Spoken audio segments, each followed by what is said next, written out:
President Bola Ahmed Tinubu has requested the House of Representatives to approve the repeal and reenactment of the 43.56 trillion naira federal budget for the 2025 fiscal year. The request was formally transmitted to the National Assembly and read on the floor of the House of Representatives by the Deputy Speaker, Benjamin Kalu. The report.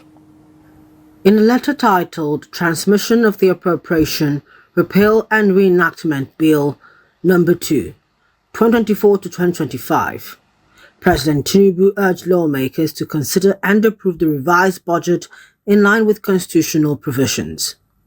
The bill seeks authorization to withdraw a total of 43.56 trillion naira from the Consolidated Revenue Fund of the Federation for the 2025 fiscal year. Following its presentation, the House passed the bill for the first and second readings. This bill is to bring an end to the practice of running multiple budgets concurrently, while at the same time ensuring reasonable, indeed unprecedentedly high capital performance rates on the 2024 and 2025 capital budget. It further provides, through a transparent and constitutionally grounded appropriation mechanism, for the orderly consolidation and appropriation of critical, time-sensitive expenditures necessarily undertaken in response to emergency exigencies, advancing the collective well-being of Nigerians and safeguarding national security. Meanwhile, the House of Representatives has stepped down consideration of the 2026-2028 medium-term expenditure framework amid concerns over revenue projections and potential funding shortfalls. The House had earlier resolved into the Committee of Supply to consider a joint report by the Committees on Finance and National Planning and Economic Development, chaired by Honorable James Faleke. Of 4.68, 5.96 and 7.9% for years 2026, 2027, 2028 respectively, amidst reform in the Nigerian economic and prospect for reforms to take effect in 2026, it's recommended that the projection for the real GDP be sustained.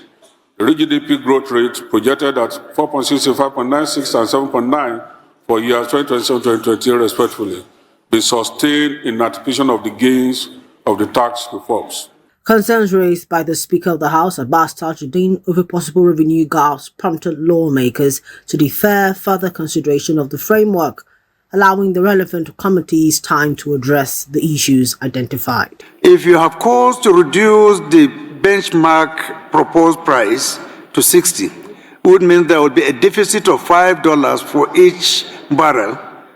This will also have an impact on the total revenue that we are expecting from the oil and gas sector.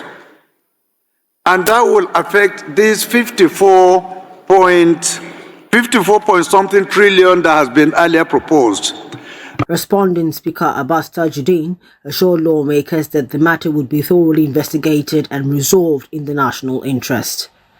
He reaffirmed the House's commitment to continued engagement to ensure fiscal transparency and legislative integrity as deliberations on key national economic policies continue.